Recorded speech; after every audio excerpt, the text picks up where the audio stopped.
Chers téléspectateurs de Yostra Télévision, bienvenue dans votre émission Parlons Éducation, une émission qui vous est présentée par Dieudonné Kapajika. Aujourd'hui, nous traitons de la thématique de l'éducation sur l'année scolaire 2025-2026. Quelle réforme pour la nouvelle école congolaise? Nous pouvons encore mieux le dire, quelle réforme pour les nouveaux systèmes éducatifs congolais? Alors, pour en parler ce soir, je reçois pour vous sur ce plateau Monsieur Gérard Gérold de Moulinda. Bonsoir, Monsieur Gérard. Bonsoir, Monsieur Dieudonné. Alors, Monsieur Gérard Gérold est spécialiste en orientation préscolaire et il est professeur aux humanités au Collège Prince de la Paix.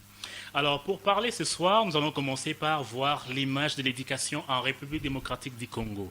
Monsieur Gérard Gérold de Moulinda, quelle image avez-vous de l'éducation congolaise actuellement en République démocratique du Congo?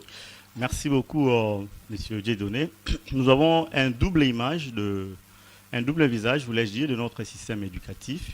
Et bien avant d'aborder cela, j'aimerais quand même éclairer quelques points. Quand nous parlons du système éducatif congolais, faisons simple, nous voulons parler de l'école congolaise, nous voulons parler de l'université congolaise, nous voulons parler du système, au fait, des instituts supérieurs congolais. Faisons clair, ayons une même compréhension avec ceux qui nous suivent. Alors, cela étant dit, nous avons dit que nous avons un double visage de notre système éducatif ou de l'école congolaise. Nous avons un visage positif, notre école reflète un visage positif d'elle, mais aussi un visage négatif. Nous voulons vous imprimer quelques visages positifs de notre école. Par exemple, ça fait depuis 1967 jusqu'à ce jour, nous continuons à organiser les examens d'État chaque année. Nous avons plusieurs éditions maintenant. Moi, je pense que c'est une image ou un visage positif qui reflète notre école congolaise. Aussi, en parlant de cette image positive, nous comprenons qu'il y a quelques aspects coloniaux qui restent dans l'éducation congolaise. Absolument. Et nous allons d'ailleurs y revenir quand nous allons épingler je dirais, le visage négatif de notre école. Alors, il y a aussi la démographie. Quand vous regardez de 1967 à ce jour, il y a une augmentation exponentielle des effectifs à l'école, surtout avec la mesure de gratuité de l'enseignement. Il y a beaucoup d'élèves qui sont inscrits. Notre école est capable de recevoir autant d'élèves. Et moi, je crois que ça renvoie, ça reflète une image positive de notre école. Mais aussi, nous avons dit, il y a aussi un visage négatif. Alors, c'est quoi le visage négatif de notre école? Par exemple, nous avons une école qui est encore trop théorique dans nos enseignements, d'après les constats que nous faisons sur le terrain. Aussi, nos écoles, ou je dirais nos universités, sont trop généralistes dans les filières qu'elles organisent. Voyez-vous, vous allez voir quelqu'un qui s'inscrit pour la filière de la médecine, mais là, il va d'abord faire 7 ans de formation avant d'avoir une spécialisation. Moi, je pense que c'est vraiment quelque chose de trop lent. Ça nous prend beaucoup de temps pour les études. Et donc, ce sont quelques visages négatifs que nous observons de notre école ou de notre université.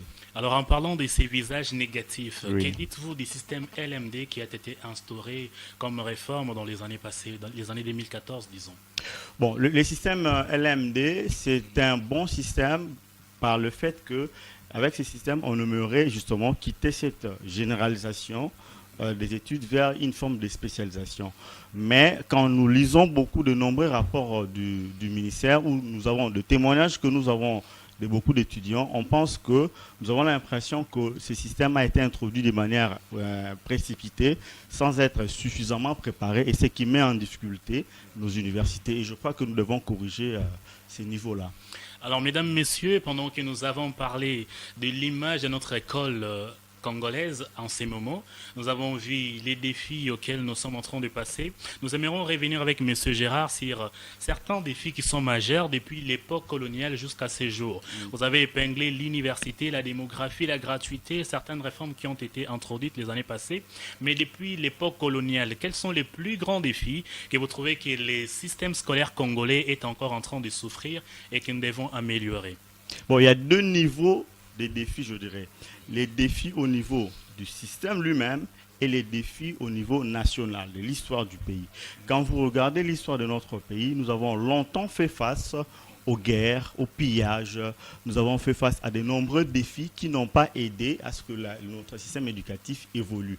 Et donc, d'office, ça devient des défis pour nous. Aujourd'hui, par exemple, à l'est de la RDC, nous avons des écoles qui sont je dirais, des territoires qui sont occupés, voyez-vous. Oui. Et avec tout ce qu'il y a eu, il y a eu beaucoup d'enfants d'écoles qui ont été victimes des affres de la guerre. Et donc, c'est un défi pour notre pays, à la fois pour notre système éducatif aussi.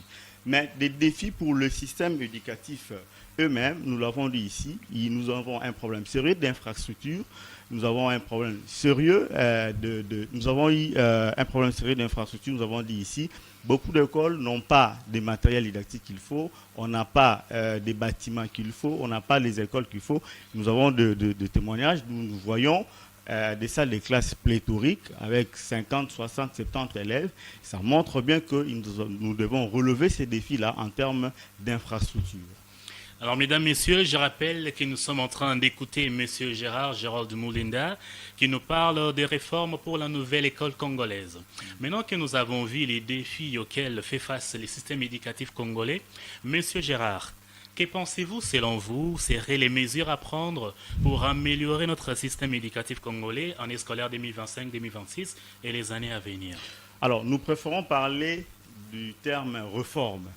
Alors, il y a déjà beaucoup de réformes que le ministère entreprend pour notre système éducatif. Par exemple, il y a la réforme des humanités pédagogiques rénovées qui est en cours, ça c'est à souligner.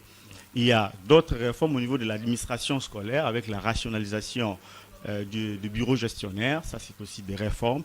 Mais nous sommes venus, nous réfléchissons sur d'autres types de réformes qu'on peut apporter au niveau de notre école. Ouais. Et c'est autour de cela que je pense que nous pouvons aussi discuter.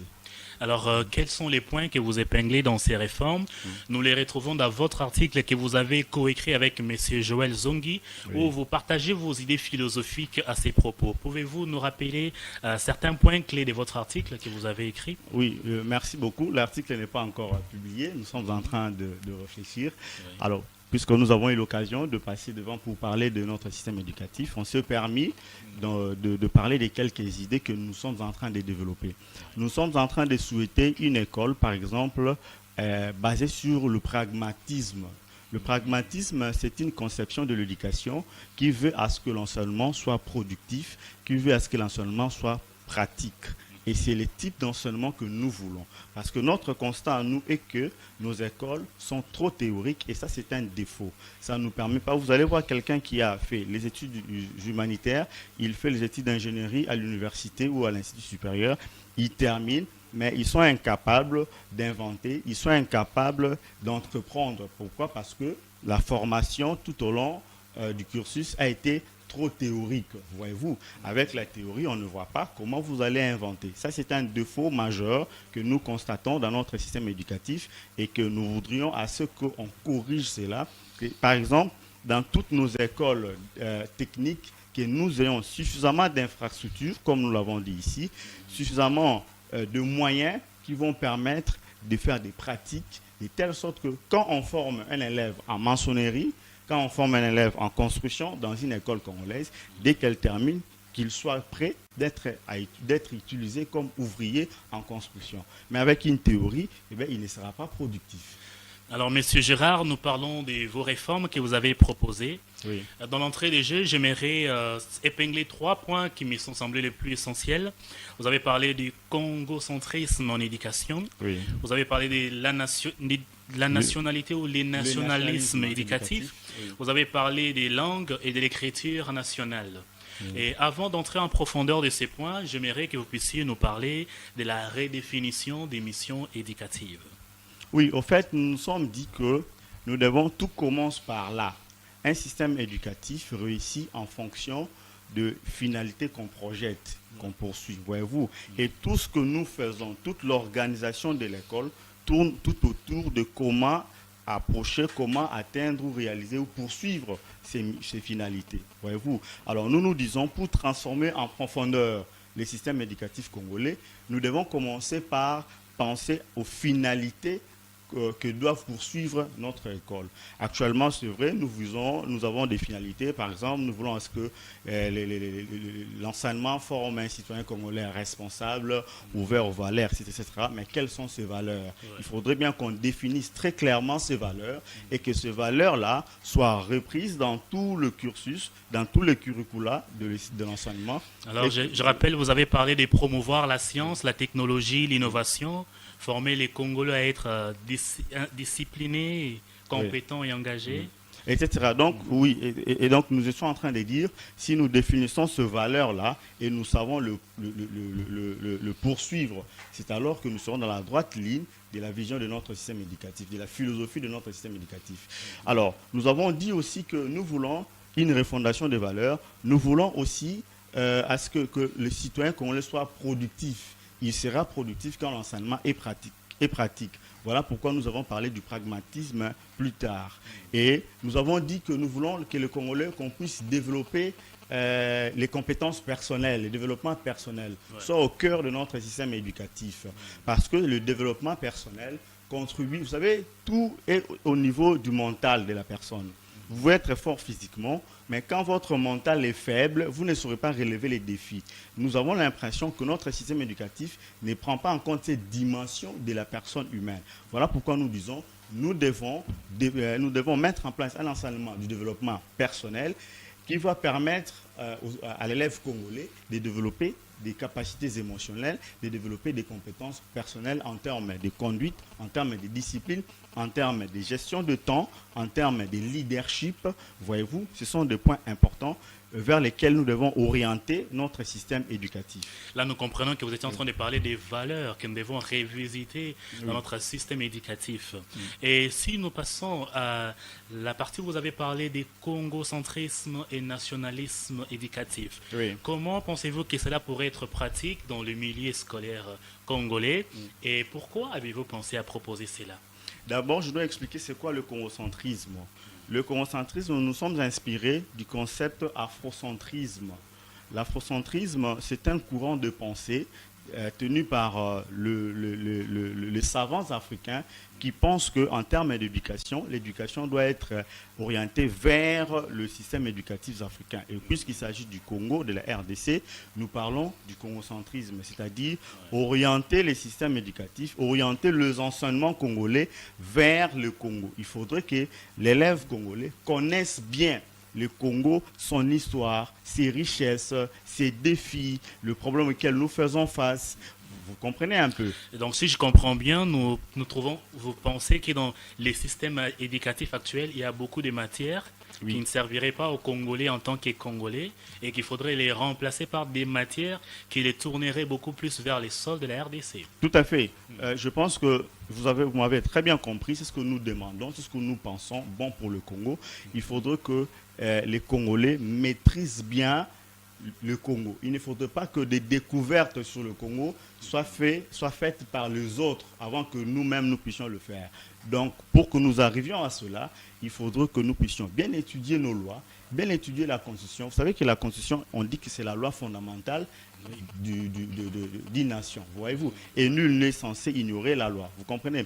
Mais si on n'enseigne pas ne fût-ce que les rudiments de la Constitution, eh bien, comment les Congolais connaîtront le système juridique de notre pays? Comment nous allons respecter la loi, voyez-vous? Donc moi, je pense, dans le cadre du congocentrisme, nous devons enseigner dès la bas âge des petites notions de nos lois, afin que le Congolais soit un citoyen digne des noms qui respecte les lois du pays. Alors, Monsieur Gérard, vous venez de parler là du nationalisme, si je comprends bien. Oui, du congocentrisme que nous pouvons aussi mélanger au nationalisme. Oui. Et en parlant du nationalisme, vous parlez de pouvoir remettre l'éducation de la République démocratique du Congo dans les langues nationales. Ce qui veut dire que les langues nationales doivent être insérées dans l'éducation nationale en République démocratique du Congo. Comment développez-vous cela? Absolument. Nous voulons à ce que le langue nationale soit utilisée dans notre école, dans nos enseignements. Alors, pourquoi? Nous ne sommes pas le premier à les dire. D'ailleurs, quand vous lisez le programme de 2011, si je ne me trompe pas, l'ancien programme de l'école primaire, il est prévu que de la première année primaire en quatrième année primaire, donc le 2 premiers degrés de l'école primaire, que l'enseignement soit dans nos langues locales. permettez-moi de l'expliquer un peu. Ça veut dire quoi? Ça veut dire nous avons 4 langues nationales et nous avons des dialectes, etc., etc. Alors, les langues locales, ça veut dire l'enfant qui y est inscrit en première année primaire, qui commence en première année primaire et qui habite la grande province de l'Équateur, où le lingala prédomine, eh bien l'enseignement doit être en lingala jusqu'en 4e année primaire. Voyez-vous. Ouais. Pourquoi? Parce que le savant, le pédagogue, que ce soit Jean-Baptiste de la Salle et de nombreux autres pédagogues, ont montré que l'enseignement est efficace s'il est donné par la langue, dans la langue maternelle. Voyez-vous. Ouais. Il n'est pas bon que l'enfant qui quitte la maison connaît le lingala, il vient en classe, on lui apprend le français. Ce n'est pas avantageux. Il a un double travail de connaître d'abord la langue et ensuite de maîtriser les mécanismes de la lecture. Vous voyez ce que ça fait? Ça alourdit la compréhension. C'est pourquoi les pédagogues pensent qu'il est nécessaire d'enseigner dans nos langues. Commencer par là. Maintenant, permettez-moi de rajouter quelque chose. C'est qu'il n'est pas bon ce que cette mesure n'est pas appliquée au jour d'aujourd'hui. Voyez-vous.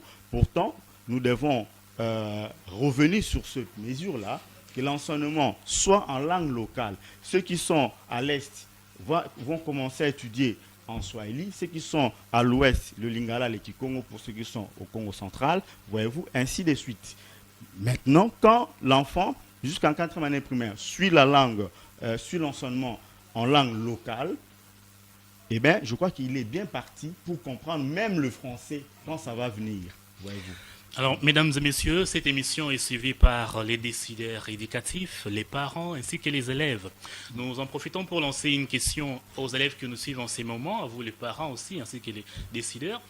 Chers élèves, comment trouverez-vous à prendre votre cours de mathématiques élémentaires dans votre langue nationale? Alors, vous nous en direz plus. Et cette émission vise à unifier les Congos, parler de la cohésion nationale. Il nous faut donc avoir une langue qui nous unit tous. Monsieur Gérard, comment vous conciliez les langues nationales et les langues internationales qui sont utilisées dans les systèmes éducatifs congolais? Bien, alors, nous avons dit ici qu'il faudrait que nous puissions recourir à nos langues nationales. Alors, nous avons fait une sorte de sectionnement. Chaque coin, selon la langue qui est parlée, qu'on commence là. Mais on ne doit pas ignorer une langue internationale, en l'occurrence le français, comme le dit notre Constitution. Voyez-vous. Alors, le français, c'est un moyen de s'ouvrir au monde. Il y a beaucoup de choses qui sont faites, beaucoup de choses qui sont créées en langue française que nous n'avons pas encore développées. Et donc, nous avons besoin d'apprendre une langue internationale pour que cela nous permette d'avoir une certaine ouverture dans le monde. Et ça, c'est très capital. Maintenant, moi, à mon avis, si on me demandait à propos de la langue, je souhaiterais, peut-être ça peut vous étonner, je souhaiterais que nous puissions avoir une langue nationale qui soit relevée au niveau des langues officielles. Voyez-vous, entre le Kikongo, le Lingala, le Chuluba, le Swahili, qu'on choisisse une langue qui sera parlée comme étant une langue officielle dans toute la province de la RDC, qui sera une langue administrative, parce que moi j'estime qu'il faudrait promouvoir nos langues.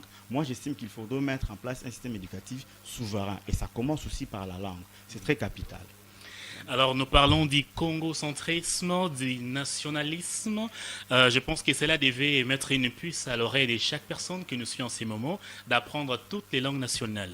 Et si nous avons à choisir une langue qui prédomine sur certaines dans les systèmes éducatifs, il serait facile pour tout Congolais parce que nous connaîtrons déjà toutes les langues, au même titre que les langues internationales que nous utilisons pour notre système éducatif. Et en parlant de maîtrise des langues, nous avons aussi l'écriture congolaise qui existe selon la proposition de M. Gérard Gérald. M. Gérard, vous dites que les systèmes éducatifs doivent combiner l'écriture nationale et universelle. Comment expliquez-vous l'existence d'une écriture congolaise qui n'a pas été longtemps utilisée et comment l'insérez-vous dans les systèmes éducatifs aujourd'hui? Bien, il faudrait bien que les gens qui nous suivent savent qu'il existe des écritures, je dois le dire au pluriel, qui sont purement soit congolaises, soit africaines. Voyez-vous, il y a les mandombe, il y a la bantougraphie, etc., etc. Alors, pourquoi ça n'a pas été utilisé depuis lors? Parce que, vous l'avez dit au départ, notre système éducatif actuel s'est inspiré du système éducatif colonial, voyez-vous. Et depuis lors jusqu'à ce jour, nous n'arrivons pas à nous débarrasser complètement de la philosophie coloniale dans notre système éducatif. D'où l'importance pour nous de venir parler de ce que nous pensons du système qu'il nous faudrait mieux. Et je crois qu'en dehors de la langue, en dehors du fait de concentriser le matière à enseigner, il faudrait aussi recourir à notre propre écriture. Et parlant de l'écriture, vous avez parlé du Mandombe dans le système éducatif. Pouvez-vous nous parler un peu plus de Mandombe?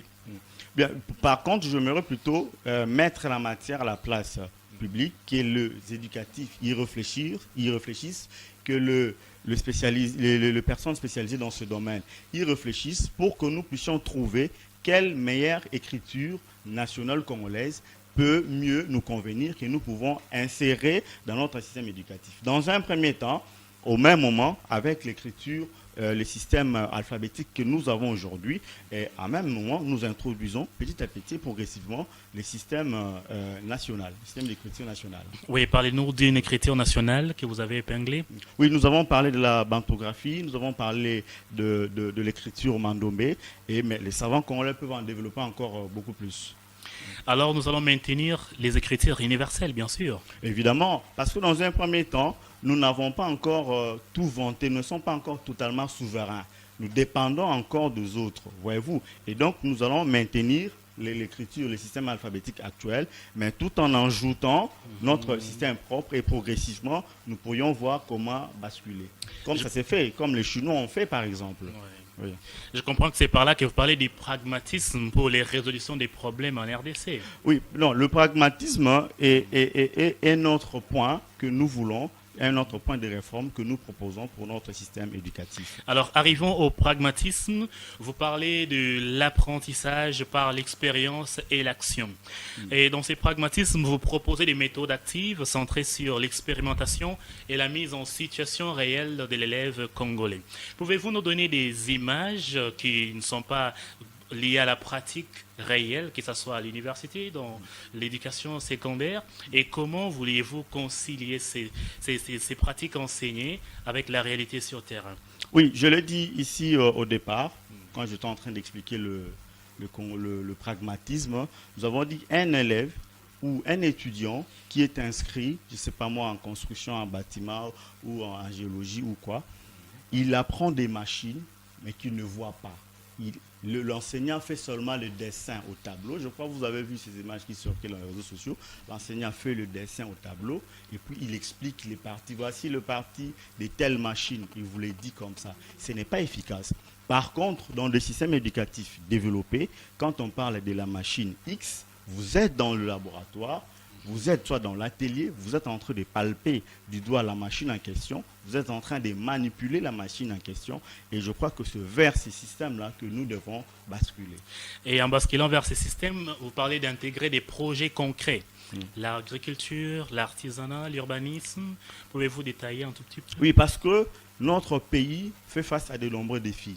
Voyez-vous, nous avons les défis liés à la pauvreté, à la dépendance alimentaire, voyez-vous. Mais si notre système éducatif, si nos écoles, nos universités commencent à former des élèves de le bas âge, leur initier aux travaux de main, voyez-vous ce que ça va faire? Nous serons en train de former des gens qui savent cultiver.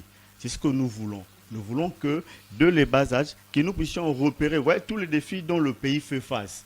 Nous pouvons insérer cela comme des thèmes à traiter dans nos enseignements, dans nos travaux. Comme ça, chaque enfant connaîtra le défi auquel le pays fait face et chaque enfant, chaque étudiant va réfléchir selon son domaine évidemment, comment résoudre ce problème-là. C'est de cette manière que l'école congolaise va devenir comme une forme de laboratoire qui étudie, qui examine le problème de la RDC. Vous avez des travaux de fin de cycle, nombreux qui terminent. Mais est-ce que ces travaux s'intéressent à la thématique liée à la guerre? En parlant des travaux de fin de cycle, rappelons que cette émission vise à informer à la communauté des réformes éducatives qui se tiennent chaque année. Et M. Gérald Moulinda propose un article sur les réformes essayons de ramener les tout centré sur la République démocratique du Congo. Oui. Et parmi ces réformes, dans le pragmatisme et les résolutions des problèmes, vous parlez des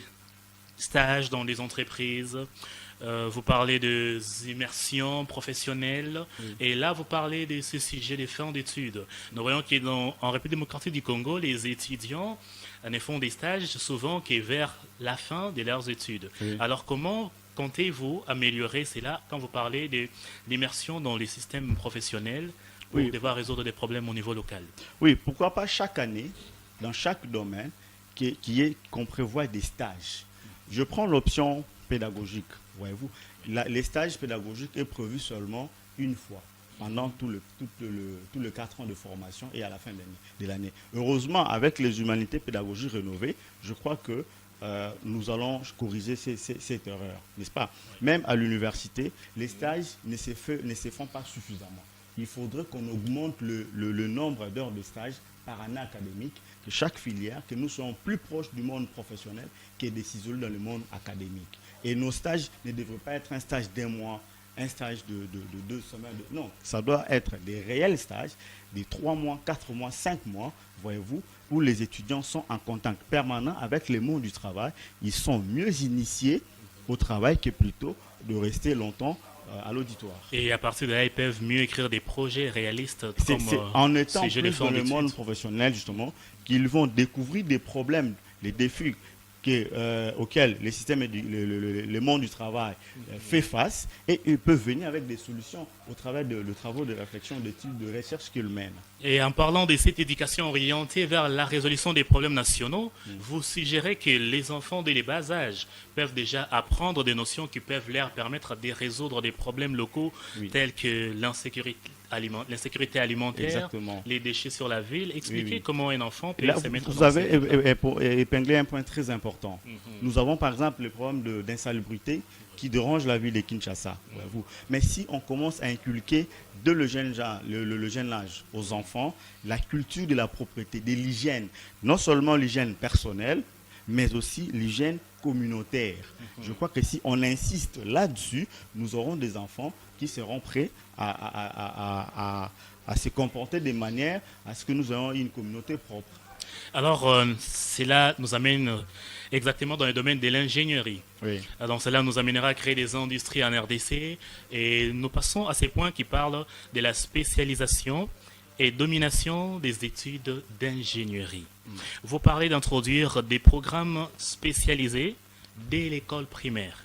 Comment pensez-vous qu'un enfant peut être orienté vers l'ingénierie en République démocratique du Congo où depuis longtemps, ce sont des théories que nous connaissons et non des pratiques? Oui, ça c'est une bonne question qui me fait rire parce que ça vous paraît quelque chose d'impossible. Pourtant, nous avons fait des recherches, nous avons vu que c'est très possible. Je vais être très, très direct en vous répondant. Par exemple, nous pouvons créer une école primaire spécialisée en numérique ou en informatique. Vous voyez, on sait que l'école primaire donne une formation générale à la vie. Mais dans le cadre de la vision que nous avons, l'école primaire qui donne une formation générale à la vie, mais aussi orientée vers l'informatique. Vous allez voir, il y a le cours d'informatique inséré dans cette école-là, avec pas mal de nombre d'heures, pas mal de pratiques. On peut initier les petits enfants de la première année primaire ou deuxième, troisième, quatrième année primaire jusqu'à la sixième à utiliser l'ordinateur et les mots numériques. Vous comprenez? Avez-vous quelques exemples de pays dans lesquels ce système est déjà développé? Oui, c'est par exemple au Mali, n'est-ce pas? Nous avons vu d'ailleurs cette école-là au Mali, l'école Fanga School, je crois, qui se spécialise dès l'école primaire. Et c'est le type d'école exactement que nous avons. Parce que là, nous avons vu à la fois les filières sont très spécialisées dès l'école primaire, mais aussi très pragmatiques. Chaque outil que les enfants apprennent, ils ont ça avec eux, ils manipulent cela. C'est ce qui va permettre aux étudiants et aux enfants congolais d'inventer à l'issue de leur formation. En parlant des étudiants, le système LMD est-il venu harmoniser l'éducation supérieure au Congo? Et ce système qui réduit le nombre d'années d'études, serait-il capable de sélectionner des matières précises pour orienter les étudiants directement dans leur domaine pratique? Ça, c'est une question très, très pertinente. Je crois que les experts doivent s'asseoir pour réfléchir autour de, en vue de vous répondre à cette question. Ouais. Voyez-vous, mais sauf que moi, ce que j'estime, ce que je considère que ces systèmes, nous n'avons pas suffisamment préparé ça avant de l'introduire. Nous n'avons pas suffisamment expliqué aux étudiants, expliqué aux professeurs et expliqué au monde académique les systèmes en question, les exigences pour avant de l'introduire. Nous n'avons pas non plus préparé l'infrastructure qu'il fallait avant de l'introduire. Je crois que nous devons nous asseoir, réfléchir autour de comment améliorer ce système-là si on tient à rester dans ce système. Et pour rester toujours dans le même ordre d'idées d'écoles d'ingénierie, écoles pratiques, vous suggérez de créer des écoles spécialisées pour l'autosuffisance et l'innovation. Alors ces écoles, comparées aux centres de formation qui existent déjà en RDC, comment pensez-vous qu'ils trouveront leur place sur terrain? Évidemment, l'avantage avec l'école, c'est que ça commence au primaire et ça va jusqu'à l'université. Vous comprenez? Tandis qu'un centre de formation, et l'école est une formation tout à fait formelle, tandis qu'un centre de formation, c'est des formations professionnelles cibles qui visent tel aspect de telle filière pour une préparation rapide et la formation des ouvriers. Mais avec une école, on ne va pas seulement former des ouvriers, mais aussi des ingénieurs spécialisés, des ingénieurs de haut niveau. L'école donne une haute qualification. Ça, c'est avantageux. Alors, il n'y aura pas de conflit. Pour les élèves qui sont plus aptes à faire des cycles longs, ils peuvent rester à l'école. Pour les élèves qui ne sont pas aptes à faire des cycles longs, ils peuvent être orientés dans des centres de formation. Voyez-vous. Mais avec les écoles, par exemple, nous avons une école primaire, je vous ai dit, une école primaire spécialisée en agriculture. Voyez-vous. Dès l'école primaire, on initie aux enfants comment planter, comment cultiver, voyez-vous. Et ils font ça à toute l'école primaire, ils font ça au secondaire et ils font ça à l'université. Je vous assure que nous allons former des ingénieurs hautement qualifiés, hautement compétents, hautement spécialisés dans le domaine de l'agriculture et qui vont faire avancer l'agriculture de notre pays. Et en se référant à votre point, vous avez parlé de l'ingénierie comme pilier du développement national. Oui. Ceci semble être un cri d'alerte ou encore appel à l'action communautaire pour augmenter significativement les investissements dans le domaine de l'ingénierie, orienter massivement, promouvoir les sciences appliquées, aller dans les pôles d'excellence d'ingénierie. Comment est-ce que vous parlez à la communauté? Quelles sont les mesures de sensibilisation que vous avez prises pour que la communauté puisse en fait répondre à cet appel? Bon, en fait, je lis récemment le rapport du ministère concernant les examens d'État en RDC. J'ai vu que l'option la plus qui regorge plus d'élèves, c'est la pédagogie générale. C'est pas mal, mais moi j'aurais voulu que ce soit les options qui amènent au domaine d'ingénierie, le science par exemple. Vous comprenez? Donc nous devons sensibiliser. D'où l'importance aussi de l'orientation scolaire professionnelle pour repérer les aptitudes, pour, je dirais, pousser les élèves à développer de l'intérêt vers le science, voyez-vous. Et ce sont ces élèves-là, bien encadrés, qui vont suivre les filières d'ingénierie et c'est eux qui vont, avec eux, nous allons former des ingénieurs. Et cela demande aussi sensibiliser les élèves, j'ai dit ici, mais aussi augmenter l'investissement dans ce domaine. Si aujourd'hui, que ce soit les études de sciences, les études techniques, si aujourd'hui nous avons des ateliers suffisamment équipés, si nous avons de moyens pratiques, de l'infrastructure suffisamment équipée, je crois que cela va susciter de l'intérêt chez les élèves et ils viendront nombreux suivre la formation à ce niveau des les humanités et ils vont continuer à l'université.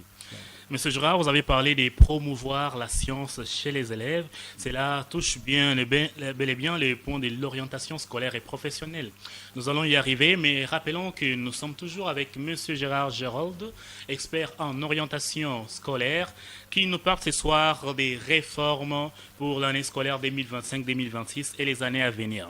Et l'une de ces réformes, c'est l'éducation ancrée dans les réalités provinciales et locales. Quand nous parlons des réalités provinciales et locales, M. Gérard mentionne les cas de l'Est qui est en guerre. Comment développez-vous l'éducation dans les milieux en guerre? Oui, justement, ça c'est un point très important. Quand je suis en train d'écrire, nous avons pensé qu'il faudrait provincialiser, si je dois le dire ainsi, l'éducation. n'est-ce pas? Vous me laisserez un peu de temps que je réponde mieux à votre question, que je développe notre idée. L'idée ici, c'est quoi? Chaque province a ses propres potentialités que l'éducation, que l'école doit venir faire quoi? Doit développer. Parce que la vocation de l'école, c'est aussi le développement économique. Alors, vous Voyez-vous? parlez de révolutionner les systèmes éducatifs, non seulement au niveau national, mais en considérant aussi les aspects et les réalités des Local. provinces. Exactement, tout à fait. Vous prenez le Congo central, nous avons l'océan, vous comprenez? Nous pouvons créer beaucoup d'écoles qui s'occupent du commerce maritime, qui forment, qui préparent au commerce maritime. Vous comprenez? Oui. Nous avons la province, l'ex-province du Grand Katanga en général, n'est-ce pas? Une province essentiellement minière. Nous pouvons créer des écoles, des options qui sont liées aux activités minières, nombreuses là-bas, parce que c'est cela l'activité principale. Vous comprenez le potentiel qu'il y a dans la province. À Kinshasa, il y a beaucoup d'administrations ici. Nous pouvons créer des écoles qui forment des dirigeants, des écoles administratives, n'est-ce pas, qui forment des dirigeants, mais aussi le Kinshasa est fortement développé en matière du numérique. Vous comprenez? On peut créer des filières, oui, des filières qui se spécialisent en matière du numérique. Voilà. Alors, concernant le milieu de l'Est en guerre, qu'est-ce que vous en dites? Oui, en fait, ça c'est un problème qui touche à la fois l'éducation, mais aussi la politique. C'est un problème très très complexe. Mais est-ce que nous, notre rapport de l'éducation pour faire face à ces défis de la guerre, moi j'estime que nous devons former à l'unité nationale, nous devons former aux valeurs. Je l'ai dit tantôt, si nous formons l'enfant congolais aux valeurs congolaises républicaines bien définies, je crois que dans l'avenir, ce sera difficile que nous ayons ce genre de situation. Mesdames et messieurs, merci d'être restés avec nous jusqu'ici. Nous abordons les derniers points de cette émission qui est l'orientation scolaire et professionnelle. Cette orientation commence dès les bas âges. Alors avec monsieur Gérald Moulinda, nous allons voir les aspects qui sont mis en place pour que vous, en tant que parents à la maison, sachiez déjà quels mécanismes peuvent être mis en place pour orienter vos enfants, les décideurs éducatifs, ainsi que les élèves eux-mêmes pour être ceux qui vont sensibiliser leur génération à venir. Monsieur Gérard, vous parlez d'un processus continu de la maternelle. Alors, ce processus, de quoi est-il fait? Nous avons plutôt parlé d'une orientation scolaire et professionnelle efficace. Ça veut dire le domaine, le service d'OSP, comme on dit, en RDC existe. Mais nous voudrions à ce que ce soit beaucoup plus efficace comme aujourd'hui. Nous voudrions nous proposons à ce que l'OSP connaisse son autonomie pour lui permettre d'exercer comme il se doit sa mission. Nous avons proposé un certain nombre de réformes ici. Nous avons dit qu'il faut provincialiser l'éducation. Nous avons dit qu'il faut que l'éducation soit pragmatique. Vous voyez, nous avons dit qu'il faut spécialiser l'éducation. Mais avec tout cela, nous avons besoin d'un système d'orientation qui permet d'identifier, de repérer le talent dès les bas âges pour savoir cet enfant, il lui faudrait quel domaine. Et dans votre article, vous donnez l'exemple du joueur Yamine qui a été repéré à 7 ans. Exactement, merci beaucoup. Ça montre bien que vous avez bien parcouru l'article. Nous avons pris cet exemple-là du football, n'est-ce pas, pour mieux illustrer ce que nous sommes en train de proposer.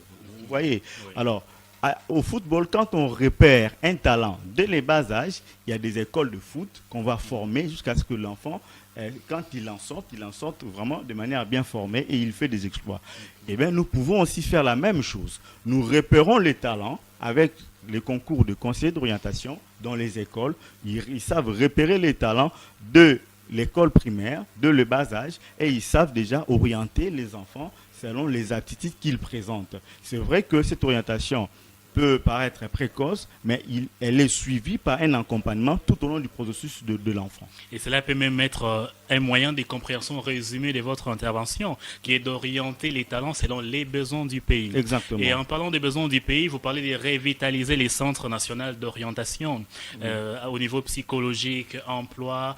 Qu'est-ce qui ne marche plus avec ces centres à ces jours actuels? Non, le centre fonctionne, les centres fait de gros efforts, ça il faut le reconnaître, parce que nous avons aujourd'hui les TENASOSP, vous comprenez, c'est grâce aux efforts notamment du Centre national d'orientation scolaire professionnelle. Ce que nous demandons, c'est que le gouvernement puisse aider à rendre autonomes ces services, à donner plus de moyens qu'il faut, plus de moyens pour former, pour l'infrastructure, des conseils d'orientation, afin de nous accompagner à réaliser cette noble mission d'orienter les élèves congolais. Et quand vous parlez de l'entrée sélective à l'université, que comprenez-vous par là? Oui, pour nous, nous pensons que l'université, ce n'est pas tout le monde qui doit aller s'inscrire à l'université. L'université, c'est un milieu d'élite. Il faudrait qu'il y ait une sélection rigoureuse et le meilleur d'entre nous, c'est eux qui doivent aller à l'université. Les autres peuvent améliorer leur formation au niveau des instituts, des instituts ou des centres de formation pour justement améliorer leur formation. L'université doit être gardée pour l'élite. Monsieur Gérard, pensez-vous que c'est parce qu'il n'y a pas eu assez d'orientation que nous avons un nombre élevé de chômage ici au Congo? En partie, oui, parce qu'il y a des gens qui font les options qui ne correspondent pas à leurs aptitudes. In fine, quand ils n'arrivent pas à donner le meilleur d'eux-mêmes dans le monde du travail, parce que c'est un monde concurrentiel, mais aussi parce que notre université est trop théorique et ne forme pas suffisamment les gens, ne le rendent pas suffisamment capables de créer de l'emploi quand ils terminent leurs études. Et donc, ils dépendent des entreprises. Mesdames et messieurs, au rendez-vous ce soir, nous avons parlé du congocentrisme en éducation, les nationalismes éducatifs, les langues et l'écriture nationale, et nous avons parlé de l'orientation scolaire et professionnelle qui fera en sorte que les propositions données par M. Gérard Gérald Moulenda puissent permettre à un Congo révolu, un Congo où les taux de chômage est réduit au taux zéro. C'est par ici que nous mettons fin à notre émission du jour. Parlons éducation sur les plateaux de Yosra Télévision. À la présentation, c'était Dieudonné Kapajika. Nous avons reçu M. Gérard Gérald Moulenda et nous vous demandons de rester branchés. À la prochaine.